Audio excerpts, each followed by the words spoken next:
Au fond, vous êtes en train d'aborder un des phénomènes qui, pour moi, est producteur aussi d'antisémitisme. C'est quand on parle d'Israël en tant qu'exception. L'État paria parmi tous les États, c'est le seul qui est désigné, c'est terrible. Alors moi, entrez sur le site de l'Union européenne à la rubrique sanctions de l'Union européenne. Il y a des dizaines de pays du monde qui sont sanctionnés par l'Union européenne avec des sanctions très diverses, des sanctions militaires, des sanctions financières, des sanctions économiques, etc. Alors là, pour le coup, il manque quelqu'un. Israël n'est pas sanctionné du tout par l'Union européenne. Là, par exemple, on a une forme d'exceptionnalité qu'on pourrait vous renvoyer. Donc, je crois qu'il faut aussi raison garder. Je comprends qu'on puisse être, quand on est juif, persuadé que la souveraineté nationale juive, unique, est quelque chose de fondamental. Les Juifs ont une histoire et je la connais. Il se trouve que je suis juive aussi, donc je sais que si j'ose dire, si j'ai juste envie d'évoquer mon père, je sais ce que ça signifiait pour mon père, le fait qu'il y ait quelque part dans le monde un État juif. Après la guerre, après la colonisation française, je sais ce que ça signifiait pour lui et je le comprenais.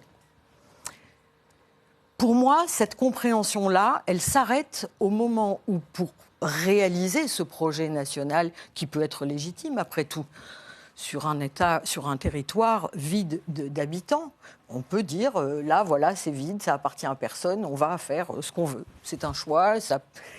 Là où ça s'arrête pour moi, en tout cas, et pour sans doute beaucoup d'antisionistes comme moi, c'est quand pour faire ça, on s'en prend à un peuple qui n'a absolument rien à voir avec toute cette histoire juive et qui est progressivement écrasé depuis près d'un siècle dans le silence. Parce que tout ce que nous venons de dire ne fait que dessiner un énorme trou au milieu de ce studio, qui est ce qui se passe aujourd'hui.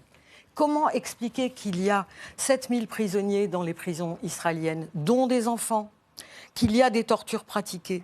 Comment expliquer qu'1,5 million de personnes vivent à Gaza, sous blocus, sous un siège scandaleux, avec, écoutez, j'ai à côté de moi MSF, monsieur MSF, avec aujourd'hui une eau qui n'est plus potable, avec... Je confirme, les conditions de vie à Gaza sont littéralement infernales. Tout ça, il ne faut pas en parler. Donc, on va parler d'antisémitisme et d'antisionisme. C'est une stratégie.